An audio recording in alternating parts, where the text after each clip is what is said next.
Olá, pessoal! Sejam bem-vindos para mais uma aula de processo tributário. A aula de hoje continuaremos com o tema petição inicial. Então, por gentileza, abram o artigo 319 do CPC. O artigo 319, como eu já expliquei, ele traz para nós tudo o que tem que ter uma petição inicial. Então, ele vai servir, sim, para nós, para nos ajudar a lembrar e não deixar nada de fora. Vimos nas aulas passadas sobre o endereçamento. E quando falamos sobre endereçamento, só para revisar e iniciarmos a aula na mesma página, nós vimos que para ter o endereçamento de forma correta, há 3 preocupações, quais sejam. A primeira, verificar se é competente para julgar a Justiça Federal ou a Justiça Estadual. A segunda preocupação, verificar se é vara comum ou vara juizado especial. E a terceira, com relação ao foro competente. Pois bem, depois que fechamos o endereçamento, mentaliza qual é o próximo passo. O próximo passo é a qualificação da parte autora. Para você sair do endereçamento e ir para a parte autora, você não precisa pular muitas linhas. Eu recomendo que você pule apenas uma linha para deixar organizado, porque se você ficar pulando muita linha, pode acontecer de faltar espaço depois para você. Aí, por mais que você diga, Josi, eu não costumo escrever muito, você não sabe. Vai que no dia da prova, e assim seja, você esteja lá inspirado, desce, né? Uma inspiração. Então, assim, não dá para você ficar pulando muitas linhas, não. Além do que, também não é recomendado. Então, saímos do endereçamento e passamos para a qualificação. No endereçamento, é muito comum verificarmos em peças de escritório que as pessoas costumam até abreviar. Então, ao invés de escrever excelentíssimo senhor, doutor, juiz, já coloca lá SR, DR. Eu recomendo que você não faça abreviações, tá? As únicas abreviações que nós iremos fazer é como, por exemplo, CTN, CPC, o código, né, Constituição. Mas ainda assim, a primeira vez que você for falar a respeito, é bom que você escreva por extenso, abra um parênteses, mostrando a sigla que a partir dali você vai seguir, e isso é abreviação. É claro, não precisa também escrever na sua prova artigo. Pode escrever arte, essa abreviação. De resto, queridos, não façam abreviações. Essas abreviações são perigosas. Nós estamos sendo avaliados.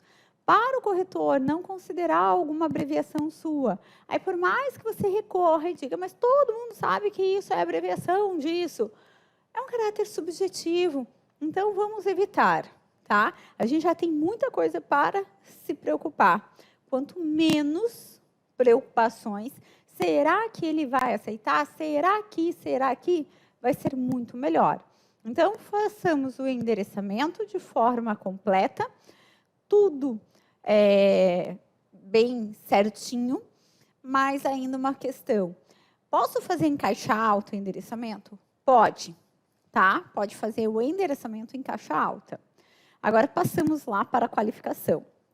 Na qualificação, vejam que o próprio inciso 2 do artigo 319 do CPC, ele traz para nós o que precisa ter na qualificação de uma pessoa física.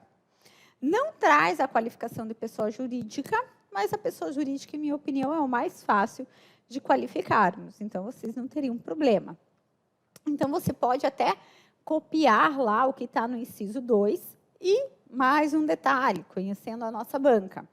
A nossa banca não é uma banca que traz para nós, gente, os dados. Exemplo, vai trazer o nome do cliente, né? Vamos imaginar lá. Aí já aproveito e apresento para vocês. Nós temos aqui o nosso querido Ricardo Augusto, tá? Ricardo Augusto, você vai ver que ele vai aparecer em todas as nossas aulas, ele é o nosso cliente, nosso contribuinte, é a nossa dor de cabeça, é o motivo de tirar nossos sonos, mas que nós sempre estaremos ali para ajudá-lo. Então, digamos que a prova trouxe lá um nome, Ricardo Augusto. De praxe, é o único dado que ela fornece. Mas, lá no passado, quando era a banca anterior, que era a banca do Sebrasp, era muito comum que a banca trouxesse todos os dados, como Ricardo Augusto, portador da cédula de identidade número, inscrito no CPF, /MF sob número, com o endereço na Rua das Flores, número 44, trazia todos os dados. A nossa banca já não, como eu disse, ela vai trazer o nome do cliente, só isso. E para nós demonstrarmos que temos conhecimento, que a qualificação da parte autora tem que ser completa, nós então iremos escrever de forma genérica, só para demonstrarmos ali o nosso conhecimento jurídico. Mas não posso inventar dados, eu não posso nem falar Ricardo Augusto brasileiro. Eu não sei se o Ricardo Augusto que está na prova é brasileiro. Então, como que a gente vai fazer isso? Você vai qualificar, exemplo, Ricardo Augusto, nacionalidade, estado civil, profissão. Você vai escrever isso para dizer para o examinador, ó, eu só não trouxe aqui, né, qual que é a nacionalidade dele, qual é a profissão dele, porque você não me deu esse dado e eu não posso inventar nada, sob pena de termos uma identificação de prova. Mas, se fosse na vida real, eu teria que colocar. Então, ó, como eu sei. E isso você vai praticamente copiar ali do artigo 319, inciso 2 do CPC. O que não vai te causar problema. E vou ser bem sincera, nós faremos tanto isso que você não vai nem precisar copiar. Você já vai fazer de imediato. Cuidados que devemos ter? Vamos lá. Bom, uma coisa que não pode faltar desde o CPC de 2015 é o endereço eletrônico, tanto da parte autora como da parte ré. Então, isso você tem que se lembrar. Logo, tem que olhar o artigo 319, para você não esquecer de coisinhas bobas, como essa que eu te falei.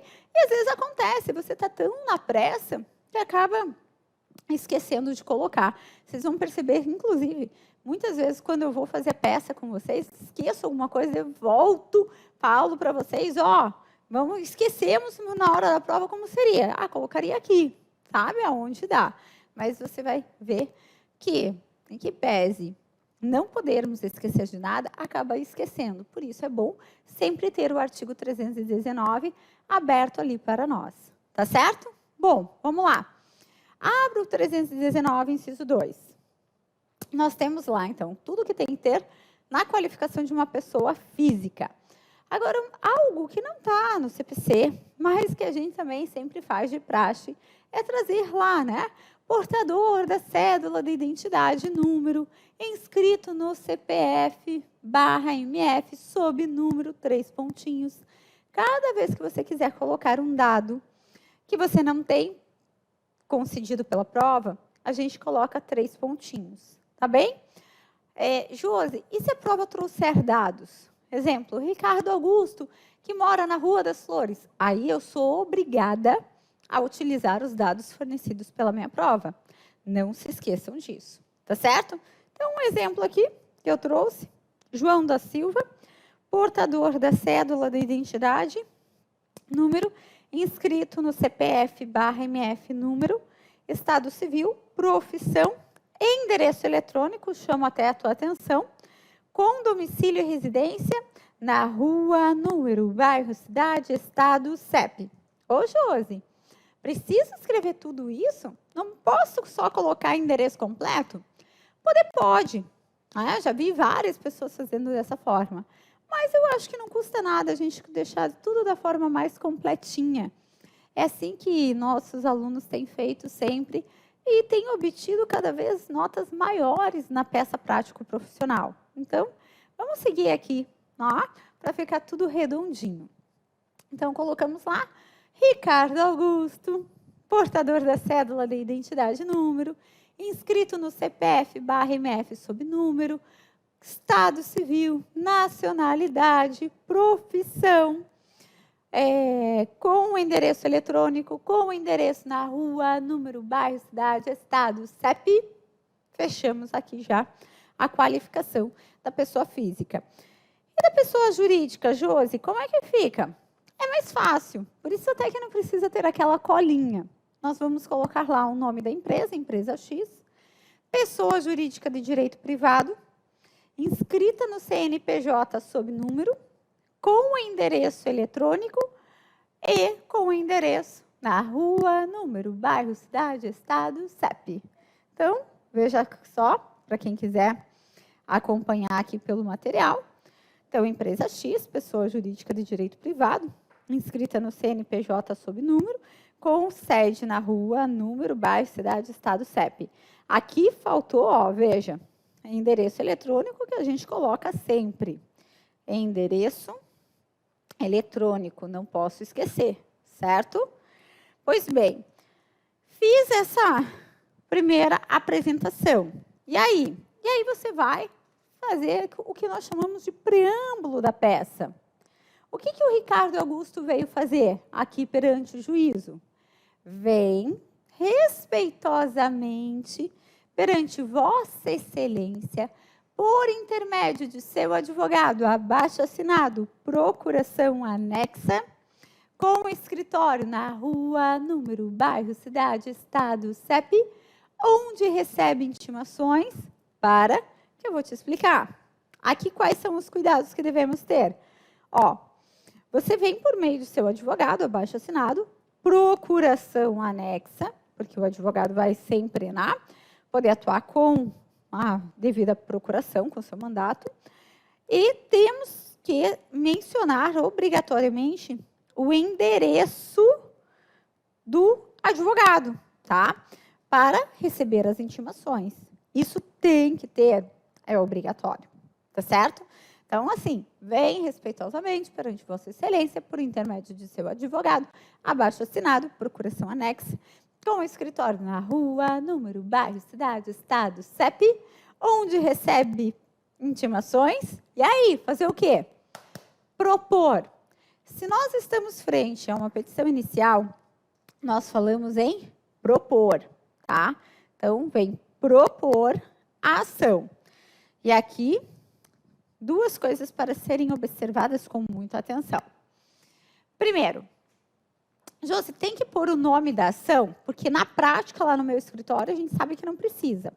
Verdade, né? Na prática não precisa, mas ainda assim a gente acaba colocando. Ao menos aqui no escritório a gente sempre deixa bem claro qual é a peça que a gente está apresentando. Mas não é necessário, a não ser nos casos de recurso, mas para as ações realmente eu não precisaria nomeá-las, porque o que importa são os pedidos.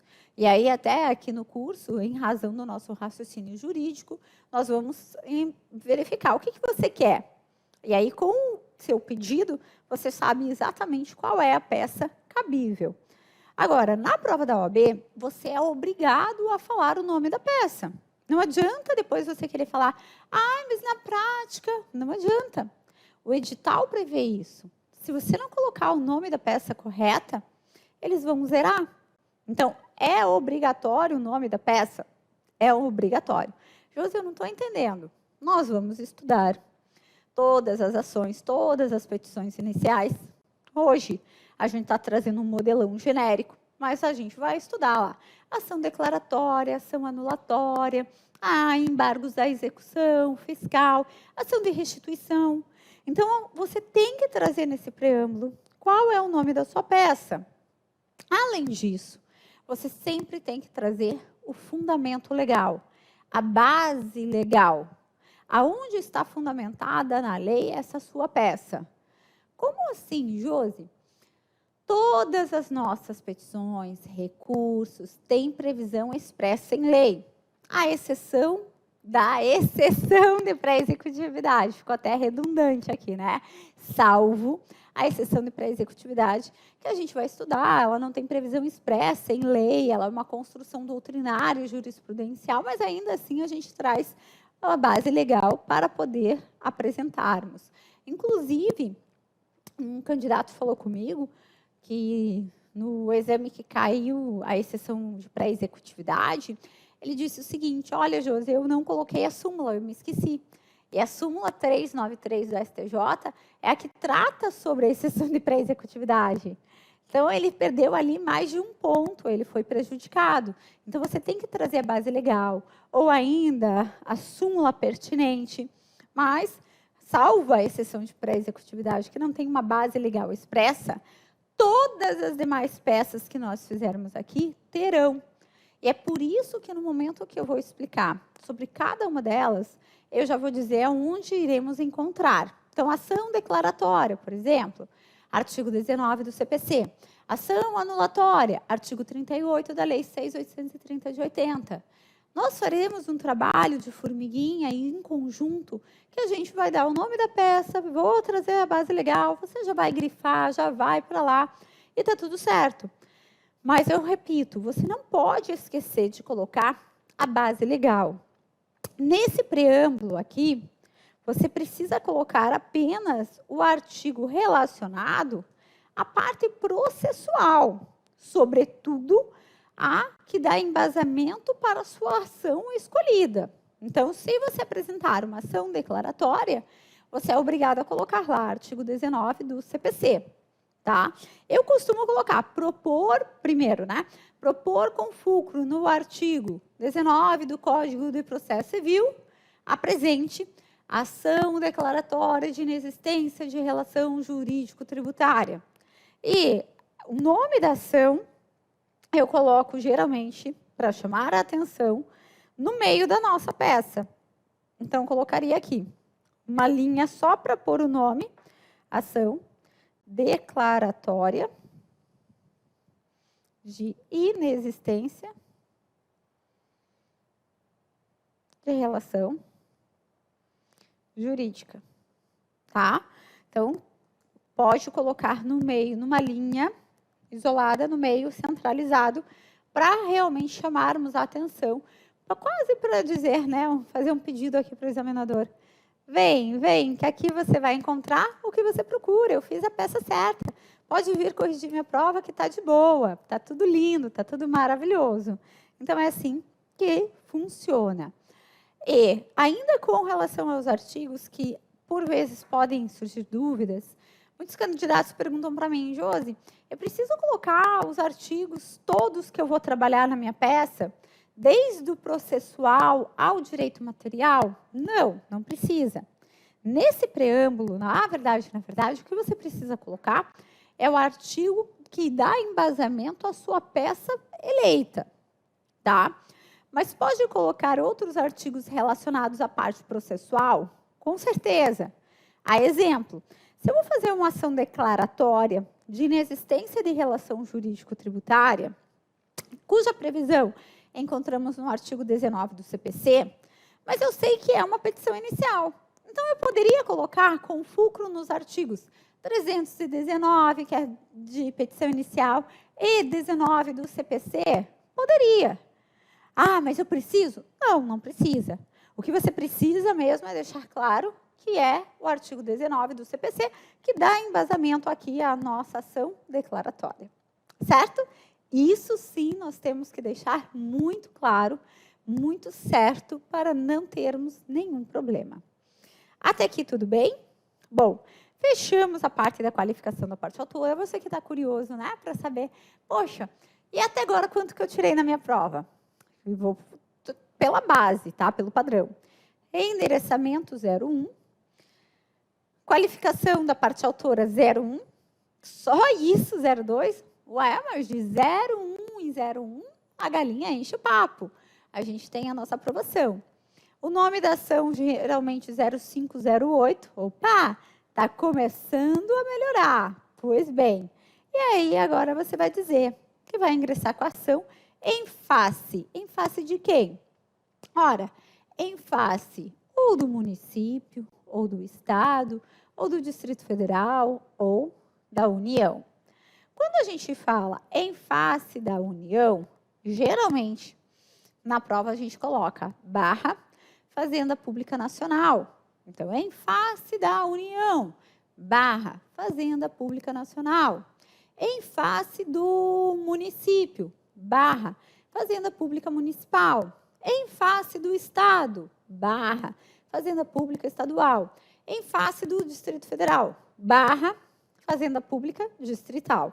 Então, a gente usa esse padrão. Temos que qualificar a parte ré? Com certeza. Como é que fica? Então, vou qualificar como se fosse a parte ré a União. Em face da União, barra, Fazenda Pública Nacional, pessoa jurídica de direito público, com endereço eletrônico e com o endereço na rua, número, basta, pelos motivos de fato e de direito abaixo aduzidos. Como assim, Josi? Só isso? Só isso praticamente. Por quê? Porque é de praxe. E a gente trouxe aqui a qualificação. Eu trouxe quem é a minha parte ré, trouxe o endereço eletrônico que tem que ter na parte ré também, trouxe o endereço e está tudo certo. Agora vamos lá. Pelos motivos de fato e de direito abaixo, que serão aduzidos, abaixo aduzidos, como vocês preferirem. Depois que vocês fizeram isso, tá? Qualifiquei, e aí para qualificar a parte ré, já temos mais 0,1, já tá aumentando. Depois que fazemos essa qualificação, essa parte do preâmbulo, mentaliza lá o que mais que falta na sua petição, via de regra. Síntese dos fatos, do direito e dos pedidos, via de regra. Pois bem, e aí, como é que eu vou agora para a parte da síntese dos fatos? Minha sugestão é você colocar em número romano, mas é porque eu uso, tá? Mas cada um tá à vontade para escrever da forma que quiser. Aí eu geralmente faço assim: síntese dos fatos, ou síntese fática, ou ainda dos fatos. Aí, queridos, é do gosto do freguês, como vocês preferirem. O que tem que ter nessa síntese dos fatos, que também eu vejo que muita gente tem dificuldade, às vezes, porque fica pensando, meu Deus, eu vou ter que ficar criando aqui, eu não sou bom nisso. Esqueça essa história, eu não sou bom nisso. Você achava que não era, porque você é muito bom. Na síntese dos fatos, pelo amor de tudo que é mais sagrado, não fica dando tanto valor para a síntese dos fatos. A síntese dos fatos tem uma pontuação 0,1, 0,2 também, mas tem que ter. Eu não posso menosprezar 0,1. Dizer assim, não fique dando muita preocupação, não quer dizer deixe de lado, pelo amor de Deus. Não fique dando muita atenção. Não perca muito tempo. Não fique nervoso com algo que você não precisa. Não gaste o seu tempo, que é precioso, com algo que não vai precisar de muita coisa. A síntese dos fatos, você vai narrar os fatos como eles estão aparecendo para vocês na prova. Aí eu tenho dificuldade nisso. Copie, então.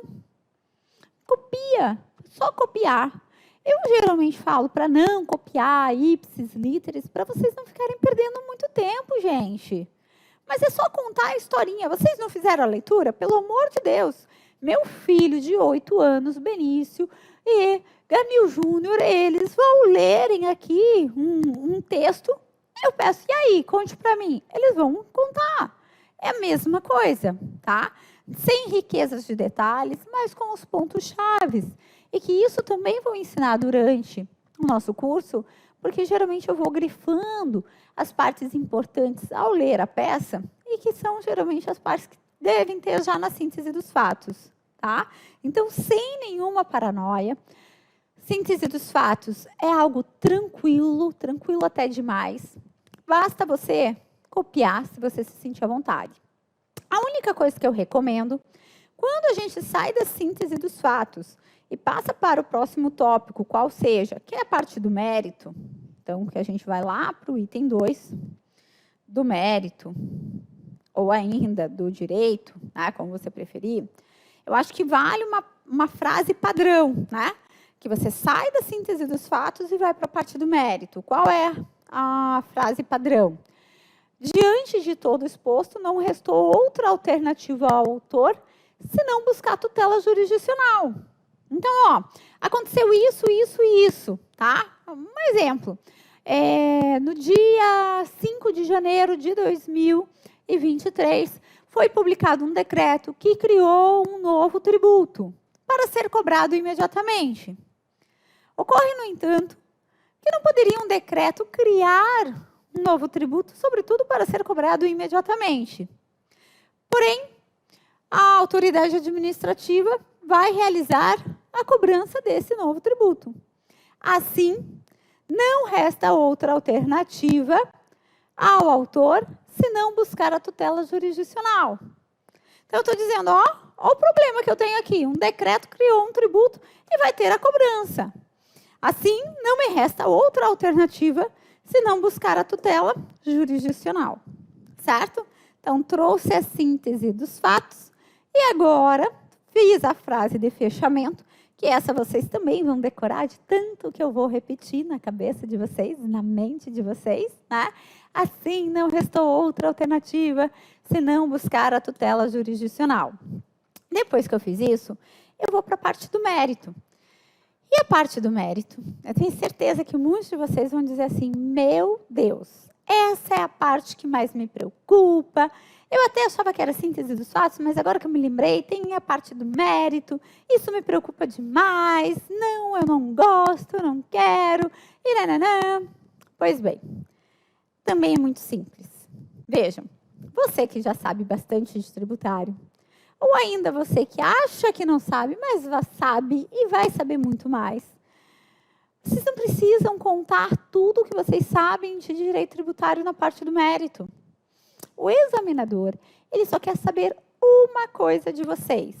Se vocês sabem fazer a subsunção do fato à norma. O que é a subsunção do fato à norma, Josi? É o encaixe da norma ao caso concreto. É isso que o examinador quer saber de nós. Se nós sabemos fazer essa subsunção do fato à norma. E para nós mostrarmos ao examinador que eu sei fazer a subsunção do fato à norma, eu preciso, na verdade, de 3 parágrafos. O primeiro, a norma. O segundo, o caso concreto. E o terceiro, a conclusão. Então, eu vou olhar para a norma e vou falar, ó, tem uma norma lá na Constituição que diz que não pode incidir imposto. No presente caso, foi aqui criada uma lei para dizer porque vai incidir bem naquele caso. Terceiro parágrafo, conclusão, não pode. Como assim, Josi? Está muito vago isso para mim. Calma. Primeiro eu quero saber o mérito. O que tem que ter para pontuar? Subsunção do fato à norma. O encaixe da norma ao caso concreto. O que precisa para demonstrar ao meu examinador que eu sei fazer a subsunção do fato à norma? 3 parágrafos. Norma, caso concreto e conclusão. Eu, geralmente, costumo começar pela norma, depois eu vou relatar o caso concreto e depois eu vou trazer a conclusão. José, eu posso inverter? Pode. Só não acho que é conveniente começar pela conclusão, né? Mas tudo bem. Quer trazer primeiro o caso concreto, depois a norma e depois a conclusão? Fique à vontade, tá? Mas não pode faltar norma, caso concreto e conclusão. E outra questão também. Quando eu falo que são 3 parágrafos, vejam, são 3 parágrafos que tem que ter a norma, tem que ter a demonstração do caso concreto e tem que ter a conclusão. Não queira depois você se enganar e tentar me enganar para dizer, ó, eu fiz como você falou e não foi pontuado. Aí eu vou fazer a leitura, tem uma norma jogada, mas às vezes não tem nada a ver com o caso, ou ainda, é a norma, mas você não conseguiu dizer que é do caso. Entendeu? E ainda, muito menos a conclusão. Ou ainda que eu já vi, gente. Traz a norma, o caso concreto, a conclusão é o oposto. Gente, aí, pelo amor de Deus, você há de convir comigo que não tem como pontuar. Seja sincero com você. Ah, porque as pessoas, é claro, e ficam, né? Mas eu falei. Não, você não falou, você jogou ali a ideia.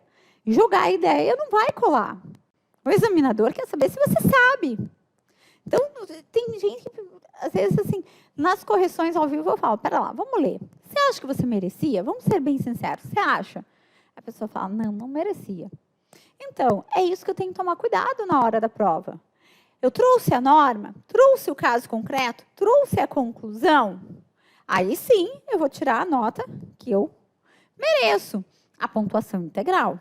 Não saia daí para que vocês compreendam o que tem que ter na parte do mérito.